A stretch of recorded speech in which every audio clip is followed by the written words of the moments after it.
Hello everyone, আজকে একটি 10 লাইনের রচনা শেয়ার করছি। বিষয় আমার প্রিয় খেলা।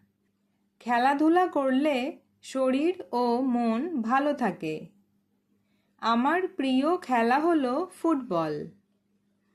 এই খেলাটি একটি বড় খোলা মাঠে খেলা হয়। ফুটবল খেলায় দুটি দল থাকে। প্রতিটি দলে 11 জন করে খেলোয়াড় থাকে। আমরা পা দিয়ে বল মেরে এই খেলা খেলি। বিপক্ষ দলের জালে বল ঢোকাতে পারলে গোল হয়। আমি রোজ বিকেলে বন্ধুদের সাথে ফুটবল খেলি।